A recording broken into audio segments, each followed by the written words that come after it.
Morning church.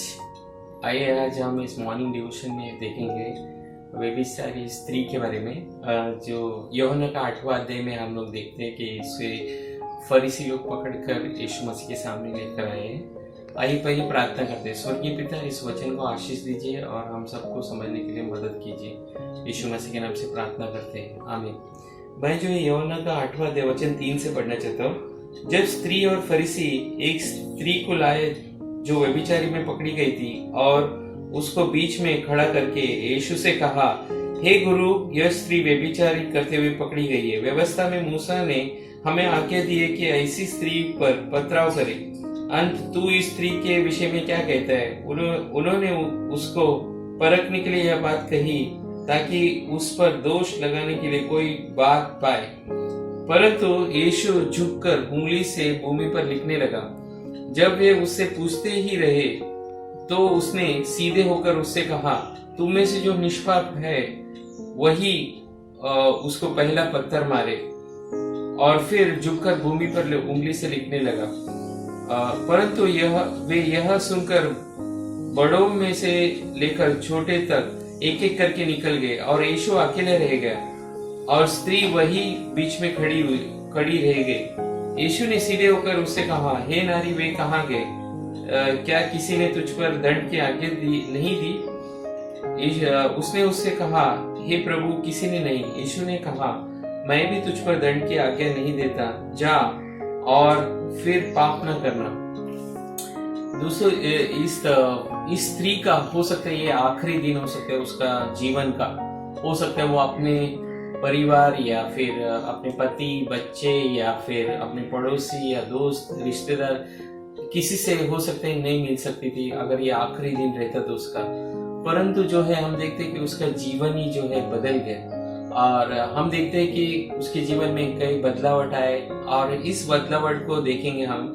मैं 3 वाक्य बोलना चाहता हूँ उसके बारे में। वो है, पहला तो यीशु जो है हम पर दोष नहीं लगाता। कई बार हमारे पास ऐसा दृश्य रहते, एक चित्र रहते हमारे दिमाग में कि परमेश्वर जो है हम जब पाप करते तो वो हम पर दोष लगाते, हम पर दंड लाते।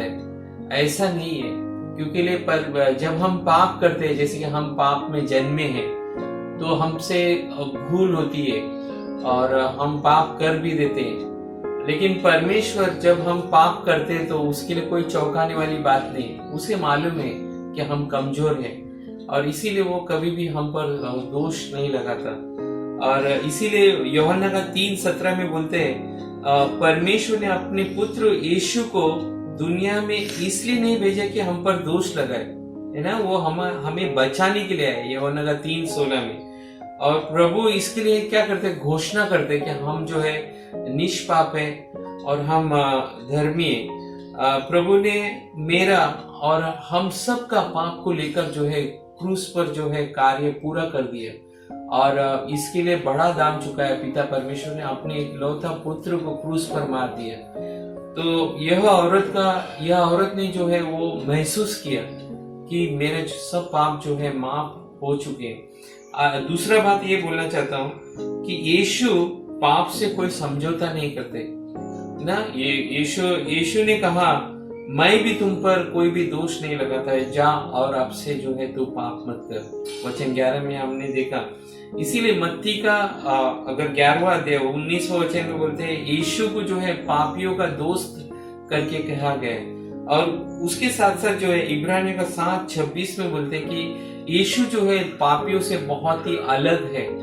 और हम देखते हैं कि पूरे सुसमाचार की किताब में बहुत से पापी लोग हैं उसके इर्द गिर्द रहते हैं, उसकी जब सेवकाई हुई। इसीलिए पापी लोग जो है बहुत जल्द यीशु के पास आते हैं। हम देखते हैं कि मत्ती का जीवन बदल गया तो उसने क्या किया, वो अपने दोस्तों को लेकर आया उसके पास और उनको एक बहुत बड़ा दावत दिया और उसे वहां पर यीशु को बुलाया, क्योंकि उसका जीवन बदल गया था। क्योंकि वो जानता था कि मेरे सारे दोस्त भी पापी लोग हैं और उनका भी जो है यीशु से मुलाकात होना जरूरी है ताकि उसका जीवन बदल जाए। और परमेश्वर कोई समझौता नहीं करता इसके लिए पाप से, लेकिन जो है इसके लिए दाम जो है परमेश्वर ने बहुत बड़ा चुकाया है। तीसरी बात ये बोलना चाहता हूँ कि यीशु जो है दयालु है ना। यीशु मत्ती का 9वां अध्याय वचन 36 में बोलते हैं, यीशु जब भीड़ को देखा तो उन पर उसे क्या हुआ, तरस आया। यहाँ पर यह बात है कि जब हम पाप करते हैं, जब भी हम पाप करते हैं तो पकड़े जाते हैं। यह महत्वपूर्ण नहीं है पकड़े जाते हैं या नहीं, लेकिन हम कितना जल्द हम अपना जो है मन को परिवर्तन करते हैं। क्योंकि एक धर्मी भी जो है 7 बार बोलते वचन में वो दिन भर वो पाप में गिर सकते हैं, लेकिन महत्वपूर्ण बात है कि कितने जल्द हम पाप से उबर कर जो है बाहर आते हैं और नया फिर से शुरू करते हैं।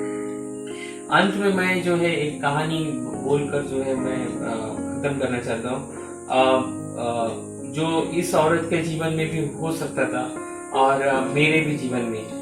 एक जोड़े थे, एक दंपति थे, पति पत्नी, और पति जो है बहुत दिन से एक दोष में जी रहा था। और अंत में उसने अपने पास्टर को बताया कि मैं शादी से पहले मुझसे बहुत बड़ी गलती हुई है, मुझसे व्यभिचार हो गया। और पास्टर ने बोला ठीक है, हम प्रार्थना करते हैं, और पूरी कलीसिया उसके लिए प्रार्थना की। और जब प्रार्थना करने के बाद जो है ये व्यक्ति जाकर जो है अपने औरत से बोलते हैं कि ऐसे ऐसा हुआ, मैं जब शादी होने से पहले हुई थी, क्या तुम